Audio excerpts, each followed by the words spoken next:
मैं हूं आपके साथ कविता राणा। जो लोग ये पूछते हैं कि बीते 9 सालों में क्या बदला, जो लोग ये पूछते हैं कि काशी में क्या बदला, जो लोग पीएम मोदी को मुसलमानों का दुश्मन बताते हैं और जिन लोगों का वक्त मोदी को कोसने से ही कटता है, आज हम उन्हें शिव की नगरी काशी की एक ऐसी तस्वीर दिखाएंगे जिसे देखने के बाद शायद उन्हें बदलाव महसूस होने लगे। सावन का पहला सोमवार शिव के त्रिशूल पर टिकी काशी और बाबा विश्वनाथ धाम की ओर जाती कावड़ यात्रा और कावड़ियों पर पुष्प वर्षा करते हिंदुस्तानी मुसलमान। ये तस्वीरें काशी की हैं, जहां भोले के भक्तों का स्वागत किसी और ने नहीं बल्कि अल्लाह को मानने वाले मुसलमानों ने किया। इस खास मौके पर 15 सालों से कावड़ियों पर पुष्प वर्षा कर रहे शेख आसिफ भी नजर आए। किस प्रकार देखिए आज ही के दिन मुस्लिम भाइयों ने कावड़ियों का न सिर्फ फूलों से स्वागत किया बल्कि सम्मान भी किया। सुनिए शेख आसिफ की जुबानी। आज नहीं कर रहे, पिछले 15 सालों से कर रहे हैं, क्योंकि अतिथि देवो भव हमारा नारा रहता है। मेहमानों को स्वागत किया जाए और स्वागत करके ये संदेश देना चाहते हैं कि हिंदू हो या मुस्लिम हो, सिख ईसाई हो, सब एक साथ दिवाली मनाते हैं, सब एक साथ ईद मनाते हैं, हम सब एक हैं। ये गंगा जमुनी तहजीब है और संदेश देना चाहते हैं कि जितने भी लोग जो राजनीतिक पार्टियां आपस में भले लड़ा ले हम लोग को, लेकिन हम सब एक हैं, एक ही हिंदुस्तान है और भले धर्म अलग अलग है, लेकिन हम सब मिलकर त्योहार मनाते हैं। आज महादेव की नगरी के अंदर सभी कांवड़ियों का स्वागत है। मैं यहाँ के जो आए तीर्थ यात्री बहुत दूर दूर से आए हैं लोग, तो उनका स्वागत और सम्मान कर रहे हैं, जिससे ये पहचान में आए कि हिंदू मुस्लिम कभी जुदा नहीं है और एक दूसरे के भाईचारा है। उनके त्यौहार पे हम जाते हैं, हमारे त्यौहार पे वो आते हैं और ये गंगा जमुना तहजीब है यहाँ की, वाराणसी की हमारे गंगा जमुना तहजीब है। आज कांवड़ियों के ऊपर आप लोग फूल की वर्षा कर रहे हैं, एक अनोखा कर रहे हैं, तिरंगा दिवस में ये क्या कर रहे हैं? ये हमारी पहचान है, हम हिंदुस्तानी हैं और हिंदुस्तान में रह के हमें सबका सम्मान करना है। गंगा जमुनी तहजीब से सजी इन खूबसूरत तस्वीरों से ये साबित होता है कि काशी की तस्वीर बदलने वाले पीएम मोदी से देश का मुसलमान इतना भी मायूस नहीं है जितनी विपक्षी ताकतों द्वारा बढ़ा चढ़ाकर हमेशा बताया जाता है। जी हाँ, शिव भक्त पीएम मोदी के लिए काशी क्या मायने रखती है, इसका अंदाजा आप इसी से लगाइए कि पहली दफा जब लोकसभा का चुनाव लड़ा तो काशी को अपनी कर्म भूमि के तौर पर चुना। धर्म, कर्म और मोक्ष की ये नगरी हिंदुओं के लिए देखिए सबसे बड़ा तीर्थ स्थल है, क्योंकि यहीं पर बाबा विश्वनाथ विराजते हैं और यहीं पर मुस्लिमों की भी एक अच्छी खासी आबादी भी बसी है, जिसे देखते हुए पीएम मोदी ने यहाँ चहुं दिशाओं में ऐसा विकास किया कि आज जे भी बनारस आई ते खुश होके ही जाए, कहना है पीएम मोदी का। अब जे भी बनारस आई तो खुश होके ही जाई।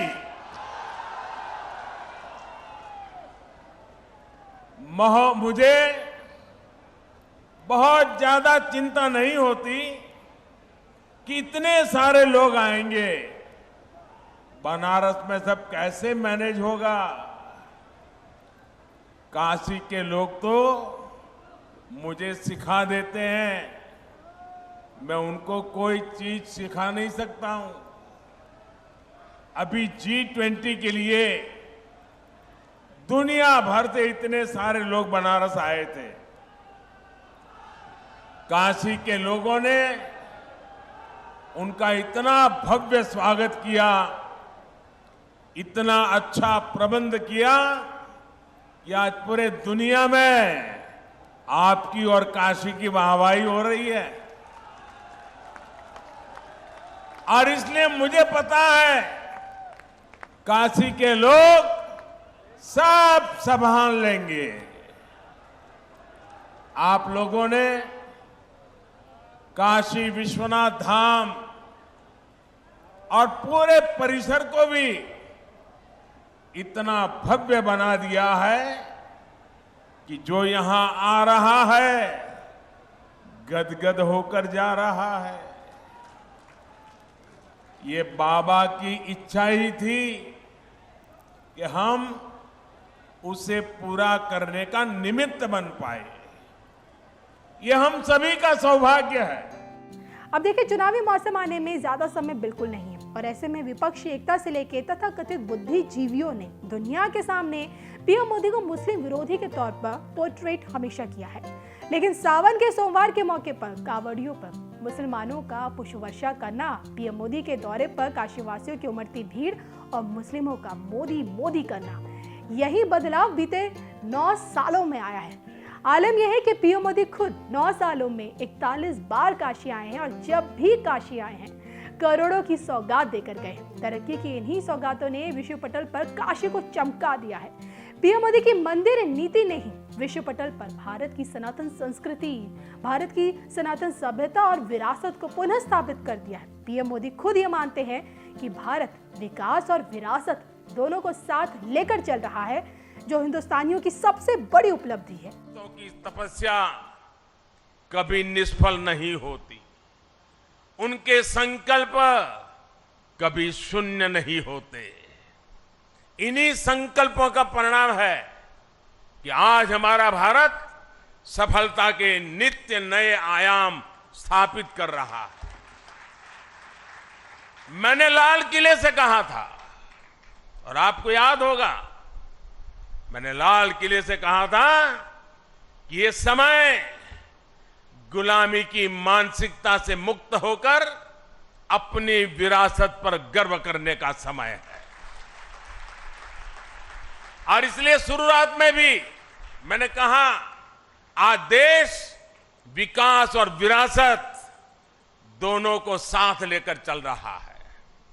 आज एक और भारत डिजिटल टेक्नोलॉजी में नए रिकॉर्ड बना रहा है, तो साथ ही सदियों बाद काशी में विश्वनाथ धाम का दिव्य स्वरूप भी देश के सामने प्रकट हुआ है।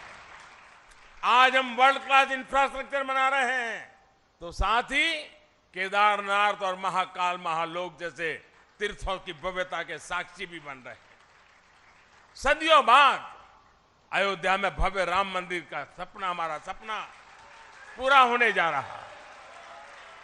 हम आजादी के 75 साल बाद भी अपनी नौसेना के झंडे पर गुलामी के प्रतीक चिन्ह को ढो रहे थे।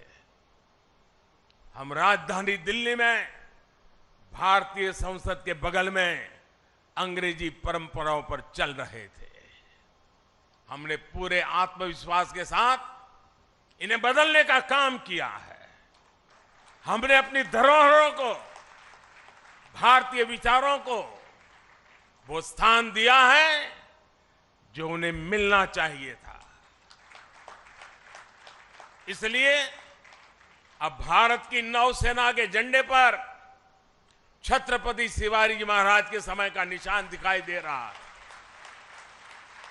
अब गुलामी के दौर का राजपथ कर्तव्य पथ कर बनकर कर्तव्य भाव की प्रेरणा दे रहा है। आज देश की जनजातीय परंपरा का सम्मान करने के लिए देश भर में जनजातीय स्वतंत्रता सेनानी म्यूजियम बनाए जा रहे हैं। हमारी जो पवित्र प्राचीन मूर्तियां चोरी करके देश के बाहर भेज दी गई थी, वो भी अब वापस हमारे मंदिरों में आ रही है।